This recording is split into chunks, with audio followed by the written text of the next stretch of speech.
Let's see how the Radeon 6500 XT, this lowest new graphics card, performs when paired with an older processor and when restricted to PCIe 3. Coupled with my cable management, this is indeed a worst case scenario for a computer to be in. My 2200G killed itself rather than to endure another second in this chassis. If you were to pair the 6500 XT with a modern processor and motherboard and some decent cable management, then you'll likely get performance better than what is seen in this video. Let's begin with pre-2016 titles. But there's a twist. Despite these games being older, all of these games have continued to be updated since, so while they're arguably pre-2016, they're also still quite current. The first of these is CSGO, which sounds like a logical choice for me to test, but I very nearly didn't because I just sort of assumed that it would be able to run it. But incredibly, it struggles. You heard me, the 6500 XT, running on PCIe 3, struggles with CSGO. To be more specific, it doesn't struggle until suddenly it does. If you want to play normal maps like Dust 2 and Inferno, then that's fine. I was getting 270 FPS average on Inferno, low settings. And that only dropped to 250 FPS at high settings with 2x anti-aliasing. You look at those results and you think you've got loads of power to spare. But in more demanding maps, that power means nothing. You could be looking one way and getting hundreds of frames a second, only to turn your camera around and for it to suddenly plummet to 60 or even just 40 FPS. The normal rules do not apply here. Dropping the resolution will not help. Lowering the settings does, if your computer wasn't already struggling, but look at one of those frame rate plummeting angles and it doesn't care which settings you're using. It's still going to sap your frame rate and make it feel unresponsive. So this currently happens on the danger zone maps, which are larger and more open than the normal ones are. But it also happens with D Ancient, which is the latest Valve-made Diffuse map. So I'm assuming what's happening here is that Valve has been perfecting their method of making the old Source engine look decent, by decorating the levels with lots of high quality props. And this runs really well, provided you have at least the minimum bandwidth required to run it. Even my 2200G had that, but the 6500 XT does not. But yeah, this issue exists, so I cannot recommend the 6500 XT for people playing CSGO, unless you're willing to avoid the newest maps, or happen to be using a PCIe 4 capable motherboard, which might not have the same problems. But I'll have to check it to confirm. So if the 6500 XT struggles with CSGO, then there's no hope for it running other games, right? Not exactly. Like I said, it's a weird card, and in my testing, this serious bandwidth issue only seemed apparent in CSGO and in Doom Eternal at higher presets. ARMA 3 is an easy game to run. Released in 2013, it's coming up to 10 years old now, and is the easiest game that I will be testing in this video. And I ran it through a few single player scenarios. The first I tried was its infantry showcase, where you run through the woods shooting at people. This is probably more taxing on the CPU than it is on the GPU, but it was still playable right up to Ultra preset. Here's how it performed, averaging out about 50 FPS, which is absolutely fine in this game. Ignore the questionable image quality, that's just my capture card being unbelievably wasteful, with the very generous bitrate that I configured it to have. Despite this game being easy to run, ARMA 3 doesn't run well. And what I mean by that is that there are some games that feel like 60 FPS even if they're running slower than that, but ARMA 3 is the opposite of that, and it feels slower than 60 FPS even when it's running faster than that. It's just an ARMA thing, but I deem anything higher than 40 FPS in this title to be acceptable. I also booted up the more graphically demanding Jungle map, which was a more recent expansion for the game. It features much denser foliage, more detail on stuff, and it dropped the frame rate from 50 down to an average of about 40. Again, it still felt playable, but if you're in any way concerned, then dropping it down to very high preset brought it back up to 50-60 FPS again. There's definitely a lot of leeway to slide the settings above and below the options that I tested in this video, but I think it's fair to say that this PC handled this game well, as it damn well should have done. The next old game I tested was Skyrim SE, and I'll admit I'm unsure of what is a good result here. Having played this game with a number of different graphics cards since its release, I was under the impression that the special edition was harder to run than the original game was, but looking online other people don't seem to have had the same experience. I'll just say that I remember recording my Ograf videos with the GeForce 1080 and it would sometimes lag at 4K. I didn't test this PC at 4K though, but it maxed out the game at 1080p at a locked 60 FPS. It's locked because Skyrim is one of those games that breaks if you unlock it, so I didn't bother. But I did try upping the resolution to 1440p, and it still returned an excellent result, if no longer flawless. Half the time it still hit 60 FPS, the other half it hovered in the high 50s, sometimes dropping as low as the 40s in dense woodland. But it didn't hamper the experience, and I would happily say that the 6500 XT can power Skyrim at 1440p maximum settings. Unmodded, of course. Witcher 3, and this is where my inexperience shows because I didn't have a Novigrad save ready to go, which is generally regarded as being one of the more difficult areas in this game to run, and ideally where I'd want to test on this PC. All of the save games I downloaded on the internet required expansions that I didn't have, and so I just had to test from this spot with the aim of getting to the capital city in order to test it. I didn't manage to reach it, however I don't think this PC would struggle, because in my long and awkward journey to try and reach the capital city, the frame rate remained at 80 to 90 FPS. So it wasn't even on the border of 60 FPS or anything like that. The Witcher 3 is a game that this PC can easily handle at ultra preset, even with stuff like Hairworks, which AMD cards don't often work that well with. This is one game that I did ramp up to 1440p, but this unfortunately broke the frame rate counter and only displayed the center region of the screen on my monitor, so I was unable to tell exactly how fast it was running, but it was still playable in the small region of the map that I tested it on, but it was obviously not running as fast as it was when at 1080p. And the last older game that I tested was Crysis Remastered. I've heard before that Crytek titles don't play nicely with AMD cards, and it reared its ugly head here as well, as I kept being told that ray tracing and DLSS support would be disabled until I updated my driver, which clearly isn't referring to AMD drivers, which were up to date. So it didn't bode well for this game, but at low preset, the benchmarking started off a bit stuttery, but then picked up pace, and the second, third and fourth runs all averaged over 100 FPS. So there, Crysis Remastered is easily playable on this machine, if you ignore the laggy first benchmark. Looking online, it seems normal for other systems to behave in the same way in this game, so I won't hold it against the 6500 XT here. After a laggy first run, medium preset with low ray tracing continued to run well, averaging 100 FPS in the later runs. When I tested the game the other year, I concluded that medium is the preset to aim for, because it offers better textures, shadows and draw distances than the low preset does, and is really when the pretty graphics of Crysis Remastered begin to shine. I next tested high preset, the benefits of which are that it stops the shadows from shimmering so noticeably, and it adds a lot more details in the distance. So while I wouldn't consider it to be a substantial graphical improvement, it averaged just 45 FPS, which doesn't seem worth it. And last I tried the high preset with high ray tracing, and it ran at a sluggish and stuttery 37 FPS, which I don't think is worth it for taking anything other than pretty screenshots with.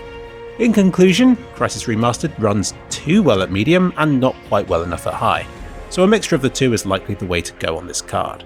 I'm surprised by how few people online have commented about this game's supposed incompatibilities with the Radeon 6000 series of graphics cards. It's almost as though it sees them as an Nvidia card and then throws a bit of a fit about it. So let's hope that Crytek improves support for these cards, and then we'll see if that can help to improve the game's performance at higher graphical and ray tracing presets. Now on to 2016, and this is an important cutoff point, because I consider the PC I'm testing on to sort of be like a decent mid-range computer bought in that year. So this is when it will start to be challenged by the most demanding titles, which I believe in 2016 was Deus Ex Mankind Divided, and the computer handled this at high settings at a minimum of 57 FPS and at an average of 72. This is better than the 66 FPS average I got with the same graphics card when paired with a less powerful processor. So all in all, this is a very good result, and I'd have no worries about playing this game at these settings on this system.